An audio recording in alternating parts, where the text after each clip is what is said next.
Buongiorno cari concittadini, siamo qua oggi con il nostro consueto appuntamento di aggiornamento per quanto riguarda l'emergenza coronavirus. Anche quest'oggi non registriamo nuovi casi di positività e quindi le 2 persone attualmente che risultano ancora positive al virus sono 2. Registriamo però, come si diceva nei giorni scorsi, 3 nuovi guariti, che insomma ci sta portando a una situazione presumibilmente di normalità, con presumiamo il contagio zero nel giro di qualche settimana. Oggi pomeriggio riapriremo la biblioteca, come oggi c'è l'assessore Pasetto che poi insomma ci spiegherà le nuove modalità di utilizzo della biblioteca in questa ulteriore fase, e come amministrazione stiamo andando avanti. Adesso è stato pubblicato finalmente il nuovo decreto del Presidenza del Consiglio dei Ministri, un decreto legge che prevede appunto le misure a sostegno dell'economia e quindi le misure anche a sostegno degli enti locali. Finalmente lo aspettavamo da tanto tempo per riuscire a capire come inquadrare le attività e le misure che l'amministrazione dovrà mettere in campo in questo periodo. Quindi insomma, visto il decreto che è appena uscito, visto tutto quello, stiamo approntando tutti gli strumenti e i meccanismi che serviranno insomma, per un aiuto concreto a chi in questi mesi insomma, ha avuto tutta una serie di problemi legati appunto all'emergenza coronavirus. Adesso lascio la parola all'assessore Pasetto che ci spiega un attimo la questione, la nuova gestione, chiamiamo così, della biblioteca. Prego. Allora, buongiorno a tutti.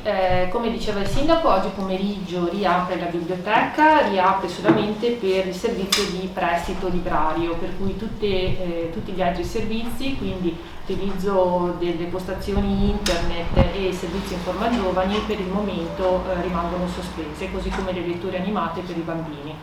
Per evitare assembramenti si consiglia di fare una prenotazione telefonica o tramite telefono oppure attraverso email per poter prenotare i libri, oppure si potrà anche accedere attraverso un sito web per cui per le prime credenziali, per il primo accesso sarà necessario ricevere le credenziali da parte della nostra bibliotecaria dottoressa Anna Casarotto.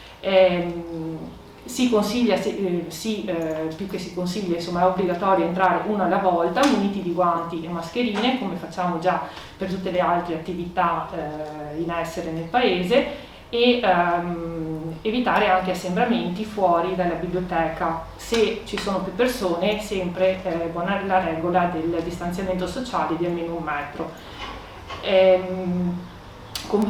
Sarà poi, ci sono un'altra serie di misure per cui purtroppo non sarà possibile avere i libri con la frequenza che avevamo prima, perché comunque una volta che vengono restituiti i libri devono rimanere in quarantena per almeno 7 giorni,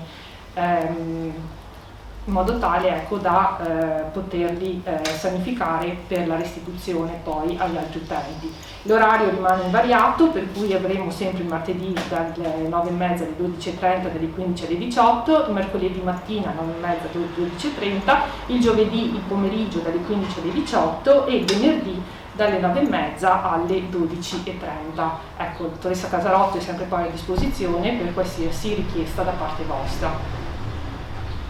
Ringraziamo l'assessore Pasetto. Insomma, come abbiamo sentito, anche la nostra biblioteca finalmente riparte.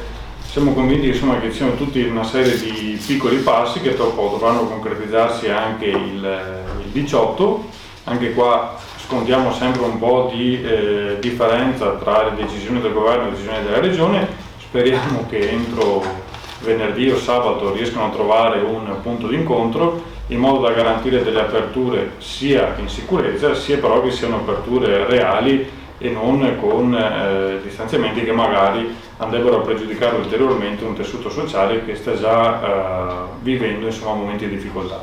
Quindi siamo in attesa di avere un dato definitivo e concreto, appena possibile ve lo daremo, e comunque ci aggiorniamo domani per il nostro consueto appuntamento, quindi grazie a tutti e buona giornata.